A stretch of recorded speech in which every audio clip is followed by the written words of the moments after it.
बातें आ रही हैं, और विशेष करके यदि मैं आज के मैं जितेंद्र जी के किताब के शीर्षक को देखूं कि राष्ट्र निर्माण में आदिवासी।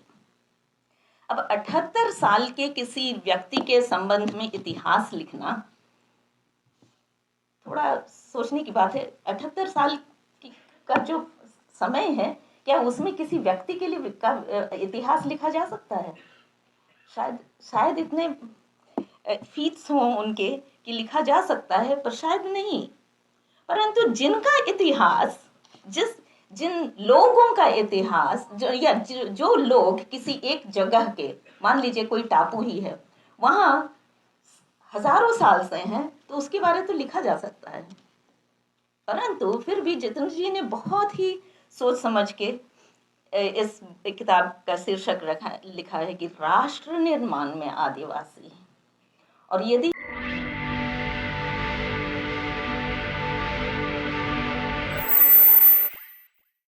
और बहुत शुभकामनाएं देते हुए मैं सबका जो यहाँ उपस्थित हैं मंच पर और मंच के नीचे भी सबको बहुत धन्यवाद देती हूँ इस मौके के लिए कि इस शुभ समय पे मैं यहाँ उपस्थित हो पाई और जितेंद्र जी ने मुझे भी याद किया।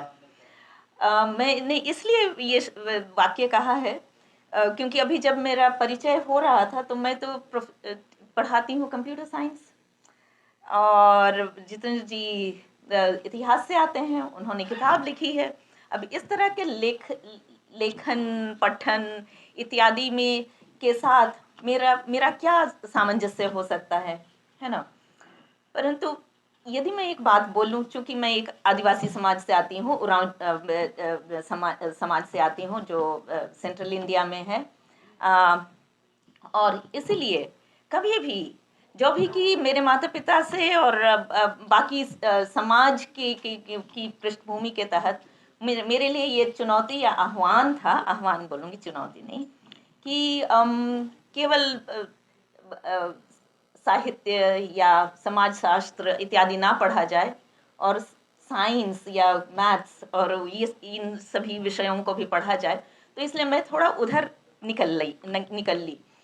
परंतु एक आदिवासी होने के कारण ऐसी बातों और चर्चाओं में उपस्थित होना ये मेरे लिए विरासत की बात है, धरोहर की बात है। ये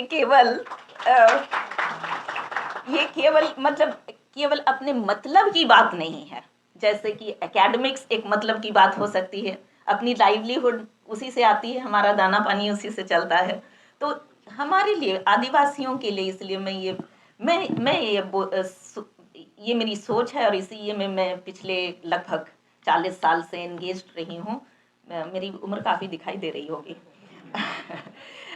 कि क्योंकि ये मुझे बोला गया था, या तो अपनी जीविका के लिए कुछ भी किसी भी तरह की नौकरी कर लो, कुछ भी पढ़ लो, पर जमीन में तुम्हारे पांव रहने चाहिए अपने लोगों के बीच। और इसलिए आज के इस विमोचन के कार्यक्रम या इस किताब पर चर्चाएं हो रही हैं, उसमें उपस्थित होना कि ना केवल मेरे लिए एक मौके की बात है, परंतु ये विरासत की बात है। और इसलिए मैं धरोहर के रूप में, एक आदिवासी मुद्दे को धरोहर के रूप में लेते हुए कंप्यूटर साइंस पिछले 38 साल तक से पढ़ाते होने के बावजूद आज मैं यहाँ उपस्थित होना मेरा हक मानती हूँ। और धन्यवाद जितेंद्र जी इस बात के लिए। मैं अभी कुछ दिनों से कम यहाँ दिल्ली विश्वविद्यालय में काफ़ी कॉलेजेस को बहुत अभी सपोर्ट मिला है ICSSR की ओर से, ताकि कोई कॉन्फ्रेंस करें, सेमिनार करें। एक दो नाम लिए गए हैं जिनके अभी लगभग 150 वर्ष के उनके बर्थ एनिवर्सरी चल रही है।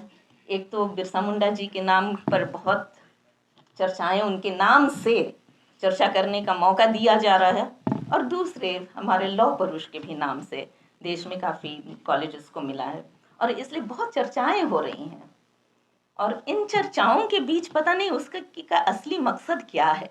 और हो सकता है कि हम जैसे जो केवल पहली पीढ़ी के शिक्षित हैं या हायर एजुकेशन में आए हुए पहली पीढ़ी के हैं, या तो दूसरी पीढ़ी, उससे ज़्यादा की पीढ़ी को मैं अपेक्षा भी नहीं कर सकती, और इसलिए जब हमारे सामने ये सारी बातें आ रही हैं, और विशेष करके यदि मैं आज के नहीं, मैं जितेंद्र जी के किताब के इस शीर्षक को देखूं कि राष्ट्र निर्माण में आदिवासी। अब 78 साल के किसी व्यक्ति के संबंध में इतिहास लिखना थोड़ा सोचने की बात है। 78 साल का जो समय है, क्या उसमें किसी व्यक्ति के लिए इतिहास लिखा जा सकता है? शायद इतने फीट्स हों उनके कि लिखा जा सकता है, पर शायद नहीं। परंतु जिनका इतिहास, जिन लोगों का इतिहास, जो लोग किसी एक जगह के, मान लीजिए कोई टापू ही है, वहां हजारों साल से हैं, तो उसके बारे तो लिखा जा सकता है। परंतु फिर भी जितेंद्र जी ने बहुत ही सोच समझ के इस किताब का शीर्षक लिखा है कि राष्ट्र निर्माण में आदिवासी। और यदि मैं क्योंकि मैथ्स और कंप्यूटर साइंस की मैथ्स की स्टूडेंट, कंप्यूटर साइंस की टीचर हूँ, तो मुझे इन सब चर्चाओं में केवल बैठने से ही मेरा थोड़ा ज्ञानवर्धन होता है। तो अभी ही थोड़ी देर पहले मैं किसी कॉलेज के उसमें थी, तभी मुझे सुनने का मौका मिला कि आदिवासी शब्द जो लोगों ने अपने ही लिए चुना है, परंतु ट्राइब जो शब्द दिया गया, ये दूसरों के द्वारा दिया गया, वो भी एक पॉलिटिकल शब्द है, और वो कोई सामाजिक शब्द नहीं है। और इसलिए आदिवासी या ट्राइब बोल के, ऊपर से शेड्यूल भी कर देने के बाद, तो आदिवासी और ट्राइब बोल के ये किसी सोशल ग्रुप की चर्चा नहीं हो रही है, वो एक पॉलिटिकल ग्रुप है। और पॉलिटिकल मकसद से इन शब्दों का इस्तेमाल किया गया। जो भी कि उलाका जी जयपाल सिंह मुंडा जी को कोट कर रहे थे, और उस शुरू में और अंत में ये भी बोला, आदिवासी का कोई नेता कह के बोला, पूछा जाए तो लोग बताते नहीं। क्यों? डेमोक्रेटिक सोसाइटी है बाबा। डेमोक्रेटिक सोसाइटी में एक अकेला नेता नहीं हो सकता। और इसलिए यदि कोई डेमोक्रेसी को सही मायने में समझने की कोशिश करें, जिसमें हर एक की बात, वोट नहीं, हर एक की बात का उतना ही महत्व है, और जब तक सारे, और आदिवासियों की डेमोक्रेसी ना मेजॉरिटी की डेमोक्रेसी नहीं है, कंसेंसस की डेमोक्रेसी है। और इसीलिए जब तक हर एक उस एक मत में नहीं हो जाते, तो इसलिए नेता कहाँ, एक अकेला नेता की जगह। और इस तरह से आदिवासियों के पास इतनी बात है बतलाने के लिए, प्रोवाइडेड सुनने वाला अपने पृष्ठभूमि से नहीं, परंतु अगले की पृष्ठभूमि की या उनकी पोजीशन से ही सुनने की कोशिश करें। हम बोल तो रहे हैं, आदिवासी की आवाज आज की आवाज नहीं है। स्वतंत्रता की लड़ाई जो 1857 की बहुत पहले से चल रही है, आदिवासियों की सेल्फ डिटर्मिनेशन की, या वो बहुत पहले से चली आ रही है। ना तो केवल सामंतवाद और अंग्रेजी शासकों के अगेंस्ट केवल नहीं, हर वो इनजस्टिस की जो बातें, इनजस्टिस की प्रथाएं थी, उसके अगेंस्ट होती आई हैं। केवल 200 साल की भी कहानी नहीं है, उससे भी पुरानी कहानी है। और इसलिए आदिवासी बोलते रहे हैं। सुनने वाले, सुकुमार जी जैसे बोल रहे थे, सुनने वाले अपने ही बैगेज के अनुसार सुनते हैं, और इसलिए उनको लगता है इनकी तो कोई कहानी ही नहीं है, इनका तो कोई इतिहास ही नहीं है। और इसलिए लोग, जैसा सुकुमार जी बोल रहे थे, अपने इतिहास को ही लिखेंगे ना। बस समय की बात है। अभी तो हम केवल पहली और दूसरी ही पीढ़ी हैं। एक पीढ़ी में ही हम बहुत किताबें लिखने लग जाते हैं, दूसरी पीढ़ी आते आते वाइस चांसलर बन जाते हैं। तो इसीलिए बस अभी तो बस शुरुआत है, क्योंकि अब हम सुनाना नहीं चाहते। हम अब तक सुनाते थे, हम बोलते थे, ओरेचर है हमारे, लिटरेचर नहीं है। और इसलिए चूंकि ओरेचर से लिटरेचर में आने के लिए 2 जनरेशन का टाइम तो देना पड़ेगा, है ना। और इसलिए जब आएगा तब लोग पढ़ेंगे, केवल सुनेंगे नहीं। और ये मैं मानती हूँ, ये तो केवल शुरुआत है। और इसलिए मैं आज इस समय, चूंकि मैं यहाँ हूँ, उपस्थित हो सकी हूँ, इसके लिए मैं अपने उन सभी पुरखों को नमन करना चाहती हूँ जिन्होंने अपनी आवाज को अपने अपने क्षेत्रों में, अपने अपने क्षेत्र, जितेंद्र जी ने, अब मुझे बहुत खुशी है कि अपने क्षेत्र के लोगों की ज्यादा बातें यहाँ लिखी हैं जितेंद्र जी ने, और दूसरे क्षेत्रों की नहीं। मैंने जैसे देखा, मैंने जैसे उनसे मुलाकात की, मैंने कहा कि आप ना अलग अलग रीजन्स का कीजिए क्योंकि वैसा में रीजन वाइज भी आएगा, पर ये बहुत ही अच्छी बात है कि उन्होंने दूसरी जोग्राफिकल रीजन्स की के भी लोगों की बात इसी वॉल्यूम में डाली है। और इसलिए अभी हमें लिखना और पढ़ाने के लिए बहुत बहुत बात है जो आएगा, अपना समय आएगा, और अपना समय आ गया है, और अपना समय आ रहा है।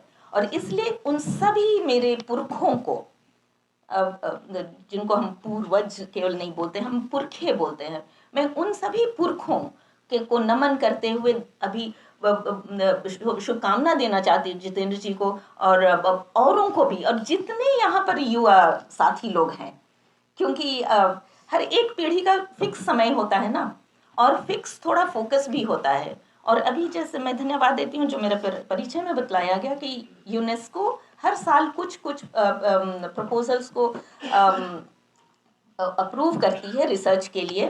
तो आज की तारीख में अगर जितने भी यूनेस्को चेयर, 1000 से थोड़ा ज़्यादा है पूरे दुनिया में, तो जितने भी यूनेस्को चेयर हैं उसमें से केवल एक ही यूनेस्को चेयर ऐसा है जिसमें 2 औरतें जो अपने अपने देश में आदिवासी हैं। मेरी काउंटर पार्ट है एमी पेरेंट, वो फर्स्ट नेशन कनाडा की हैं, और भारत से मैं हूँ। इसलिए जितने आदिवासी यहाँ उपस्थित हैं सबको बधाई हो कि हमारी केवल ये 2 जनरेशन के एजुकेशन की का प्रभाव का आउटकम है ना। ये केवल 2 जनरेशन की पढ़ाई का और एजुकेशन का आउटकम है, और हम अभी बस आ रहे हैं। हम मेन स्ट्रीम का हिस्सा बनेंगे कि नहीं, ये हमारा निर्णय होगा। हम, ये आवश्यक नहीं है कि हम मेन स्ट्रीम का हिस्सा होंगे। और इसलिए राष्ट्र निर्माण में जब हमने पॉलिटिक्स को वो रुख दिया कि अंग्रेजों ने ट्राइब शब्द को कॉइन किया, अपनी तरह से परिभाषित किया, वेरियर अल्विन ने उनके लिए अपनी तरह की बात कही, पर हम भी अपनी बात कहेंगे इसी तरह। या तो एंथ्रोपोलॉजी हो, चाहे तो हिस्ट्री हो, चाहे तो लिटरेचर हो, चाहे तो अभी मैं अगर अपने विषय का की भी बात कहूँ तो आर्टिफिशियल इंटेलिजेंस में मेरा रिसर्च रहा है 1987 से। अभी मौका मिला है कि अबंडेंट इंटेलिजेंस जो आदिवासियों का नॉलेज है, उससे लेके आगे आने वाली आर्टिफिशियल इंटेलिजेंस को आदिवासियों का नॉलेज कैसे शेप दे और फ्यूचर ये करे, ये भी हम एक खासियत है और हम करेंगे। और इसलिए आज अभी यदि ये बोला जा रहा है कि मुझे सुनने में आया कि किसी बी फार्मा के व्यक्ति ने कुछ किताबें लिखी हैं, मतलब इतिहास की किताबें लिखी है ना, तो मैं कंप्यूटर साइंस होके केवल अपने ही उरांव समाज की बात क्यों नहीं लिख सकती हूँ। मैं अपने उरांव समाज की केवल उस बात को नहीं लिखूंगी जो कि इतिहास है, क्योंकि जितेंद्र जी उसको लिखेंगे, परंतु जो हम लोग अपने ज्ञान सिस्टम को बोलते हैं, जिसको मैं मैथ्स और कंप्यूटर साइंस की स्टूडेंट होने के नाते बोलती हूँ, हम एक कॉम्प्लेक्स सिस्टम का उदाहरण है जिसको केवल इतिहास या एनवायरमेंटल साइंस या हिस्ट्री या पॉलिटिक्स में अलग अलग तरीके से लिनियरली अगर देखा जाए तो कैप्चर नहीं कर सकेंगे। कैप्चर करेंगे तो समझ नहीं सकेंगे, और इसलिए सिंपलिस्टिक करके केवल पढ़ते हैं हमारे शिक्षाविद लोग, बाकी हमारे साथी लोग, और ये उनकी तरफ से जो भी कंट्रीब्यूशन रहा है, हम आज पहली और दूसरी पीढ़ी उनके सभी कंट्रीब्यूशंस को पढ़ के, चर्चा करके, उनकी आलोचना करके करने का मौका उन्होंने दे दिया है। हम लोग करेंगे इसी तरह। जितेंद्र जी ने भी शुरुआत की है, मुझे आशा है कुछ लोग इसको की आलोचना करने के लिए पढ़ेंगे, और आलोचना करने के लिए पढ़ेंगे तो सही, और आलोचना करेंगे तो लिखें भी, ताकि उन आलोचना की भी आलोचना हो सके। और इसी से वो क्रम जो हमारा बौद्धिक कंट्रीब्यूशन राष्ट्र निर्माण में हो सकता है वो भी आएगा, क्योंकि हम ओरेचर से लिटरेचर की तरफ जानने में अभी हमने केवल 2 कदम लिया है, बाकी कदम बाकी। और क्योंकि आपने हमारे पिछले 10 कदमों को सुना ही नहीं, अपनी अपनी तरह से केवल अपने अपने फिल्टर से सुना है, और इसलिए अब तो बोलेंगे।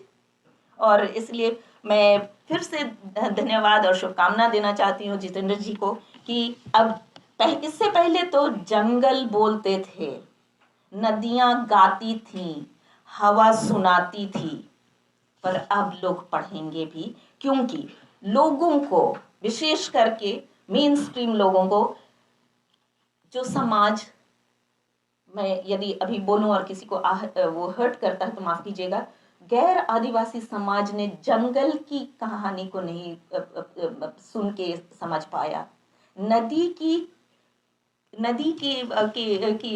के पेन, कष्ट भरे गाने को सुनकर समझ नहीं पाए, हवा की सनसनाहट को सुन नहीं पाए।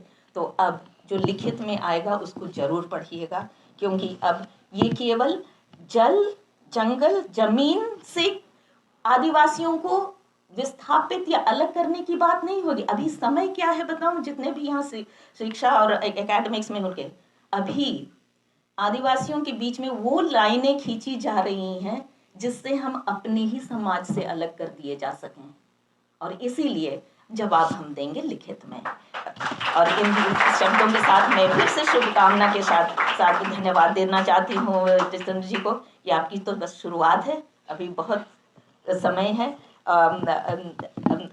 आप आवाम की वो आवाज़ हैं जो कि अपने तक सीमित नहीं रहेंगे, बहुत आगे जाएंगे। बहुत शुभकामनाएं।